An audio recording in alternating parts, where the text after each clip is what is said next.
guys, welcome to Historical Markers, and today we are in Crawford County, Illinois, and we're going to see what markers there are here, and come along with us, join in, and I'll catch you back at the end. We're in Palestine, Illinois, and this is marker here. It says Kitchell Grist Mill. In this area, Joseph Kitchell, who settled here in 1817, erected a grist mill and distillery, which eliminated a trip to Shakertown, Indiana, where the farmers had previously taken their grain. Horses were used for power. Grain was taken in pay, converted to whiskey, and sold to the settlers. Fort LaMotte. About 1812, the settlers in this area built Fort LaMotte for protection from hostile Indians. The pioneers farmed the adjoining land but stayed within easy reach of the protective walls. After the War of 1812, the Indian threat diminished and the inhabitants of the fort became the nucleus of Palestine. Dubois Tavern. Here's to the Dubois Tavern. Jesse K. Dubois, a close friend of Abraham Lincoln, was an official in the United States Land Office in Palestine from 1841 to 1842 and from 1849 to 1853, and later became the auditor of public accounts for Illinois. His son, Fred T. Dubois, became a senator from Idaho. The Cullom Homestead. Here stood the home of Edward N. Cullom, who with Joseph Kitchell platted the village of Palestine in 1818. They donated to the county the land, including the public square, for the county seat. Early court sessions were held in the Cullom home. Houston Dickson store. Two early residents of Palestine, John Houston and Francis Dickson, purchased this lot as the site for a combination dwelling and store about 1818. By 1820, their stock of merchandise provided nearby settlers with goods which they previously had to bring from Indiana. Auntie Gogin's store. On this block, Mary Ann Elwell Gogin operated a general merchandise store in the late 19th century. One of the first women in Illinois to own and manage her own store. Mrs. Gogin was affectionately known as Auntie to the residents of Palestine.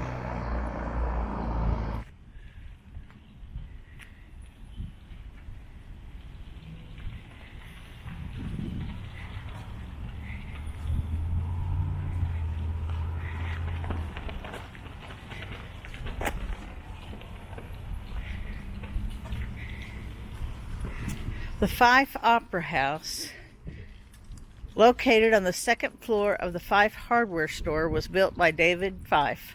It operated from 1901 to 1912. It seated 700 people on red leather seats, had electric fans, and was heated with a coal furnace.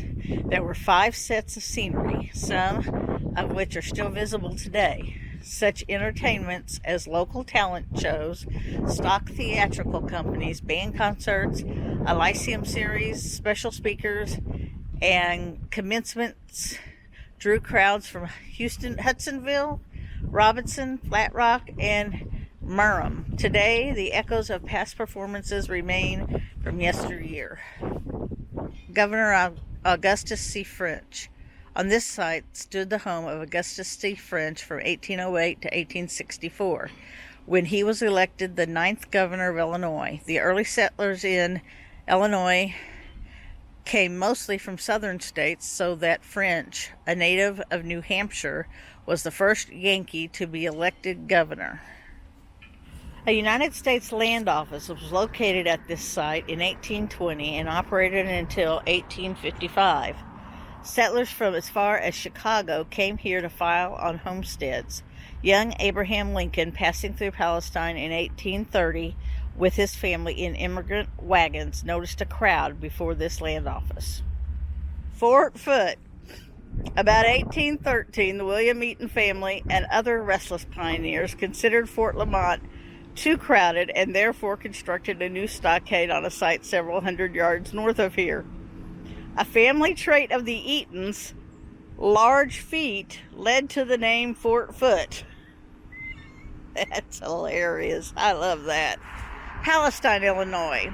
This area reminded Frenchman John LaMotte of the land of milk and honey, Palestine. While a member of the LaSalle exploring party, he became separated from the group, traveled down the Wabash River, and first gazed upon the region in 1878. Other French settlers came during the 18th century. Then, by 1812, the westward moving Americans began constructing Fort LaMotte.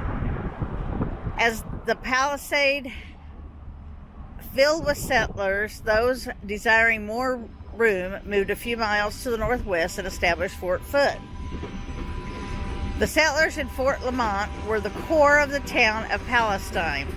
Platted in 1818 by Joseph Kitchell and Edward Cullom, the settlement served until 1843 as the Crawford County seat. The growth of the town lagged until a United States Land Office opened in 1821 gave new importance to the community. Then people came to buy land, to attend court, for entertainment, and to have their grain milled. Others, like Abraham Lincoln in 1830, passed through the bustling town on their way to settle in Illinois. The land office continued to give prominence to Palestine. Robert A. Kinsey came in 1831 to purchase 102 acres for $127.68, an area which became the nucleus of Chicago. Augustus C. French, 1808 to 1864, served as a receiver in the land office from 1839 to 1843.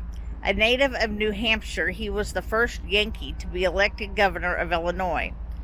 Chosen in 1846, French was forced to stand for re-election under the new Constitution of 1848 and won.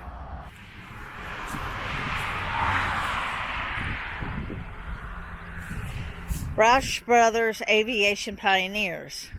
Usher, October 13th, 1891 to April 4th, 1941, built his first airplane in 1909. From 1913 to 1927, he learned to fly, barnstormed, and did stunt flying. Pilot and instructor for Interstate Airline and American Airways 1928 to 1930.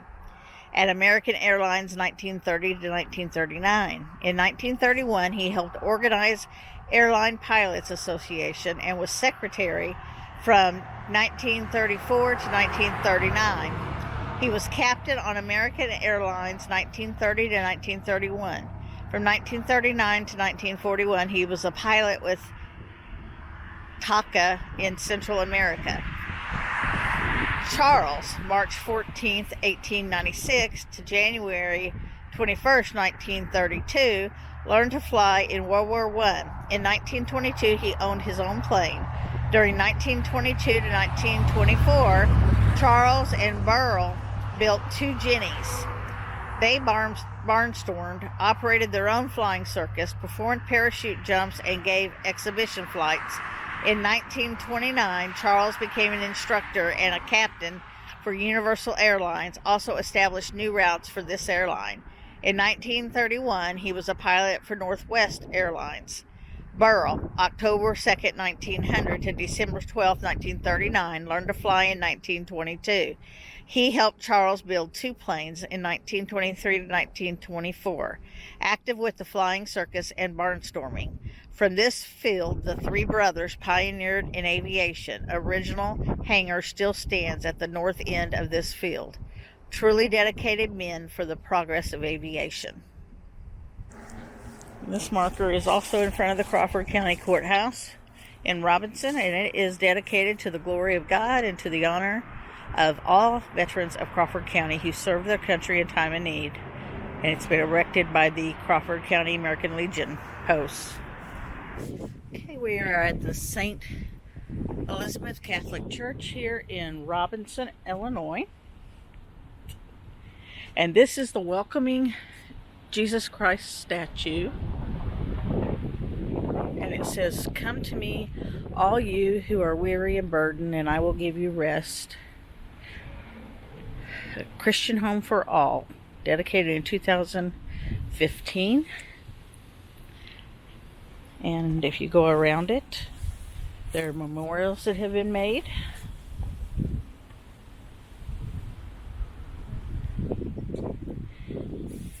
And on this side, it's got a list of Clergy Gratitude, former nuns,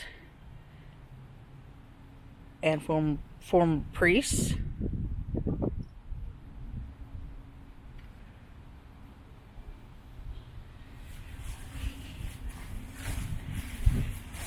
And donations that were made in fulfilling this project.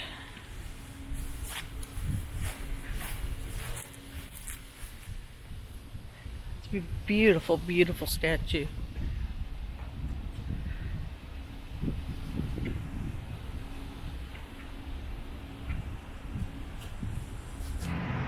Alright, we're outside the Crawford County Courthouse in Robinson, Illinois. We've got a couple of markers here. This one is the Crawford County Patriots Memorial from 1909 to 1990. And this memorial is dedicated to all veterans and civilians who served and supported our nation in times of military conflict. The perpetuation of our constitutional freedoms is owed to these patriotic men, women, and children. So, and this is a Civil War 12-pound Napoleon cannon that is here on this.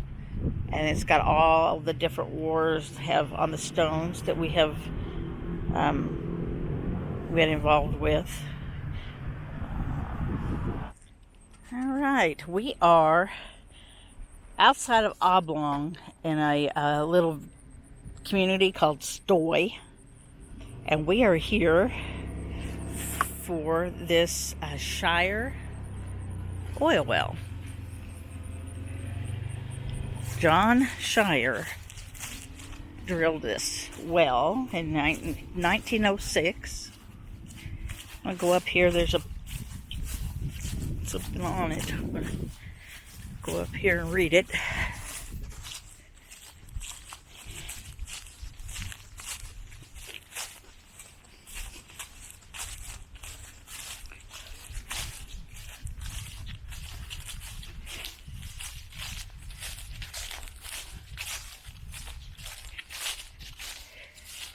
All right.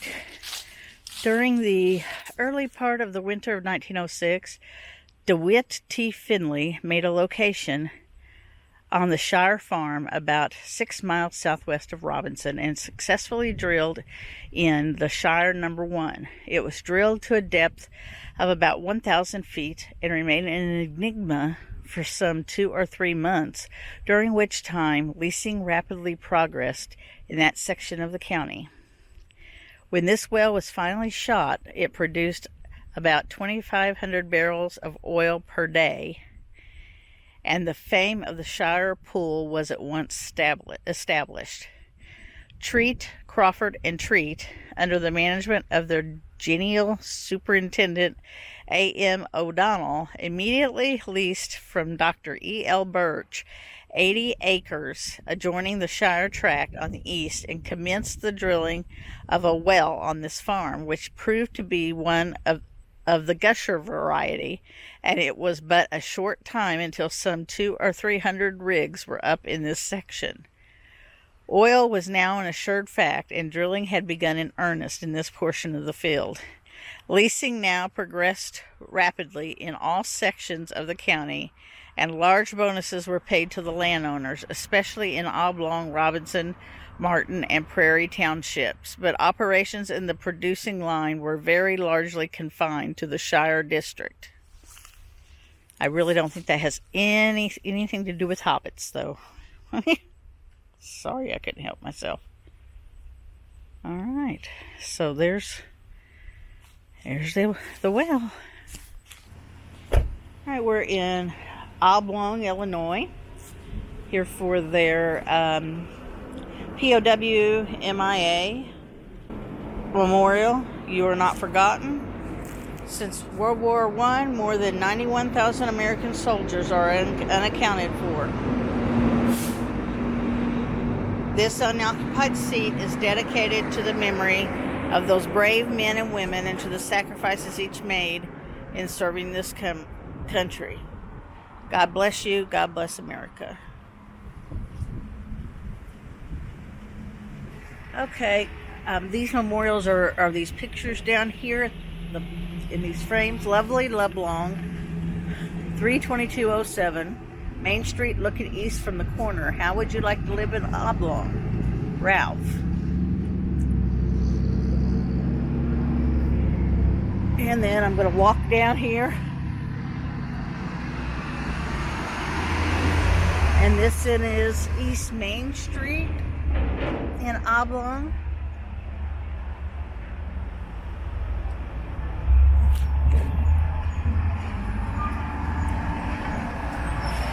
And here's this picture.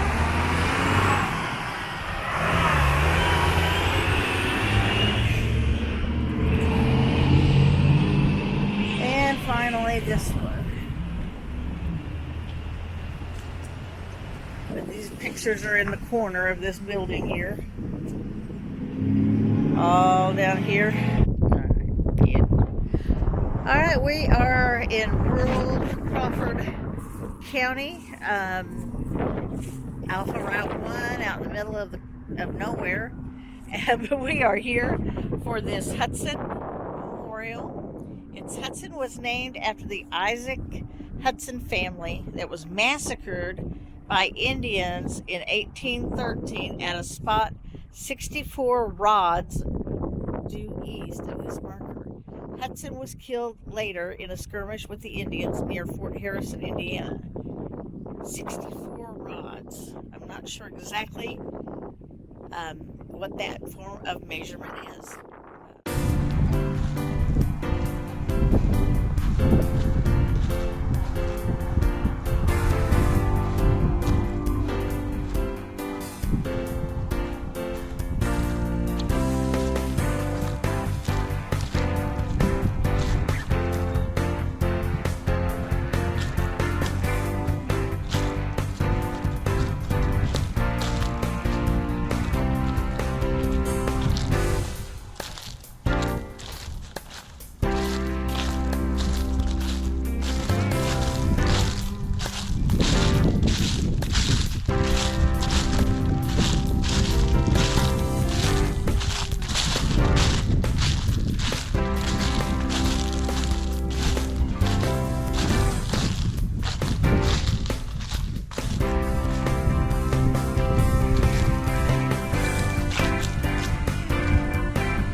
Well, guys, that was Crawford County, Illinois.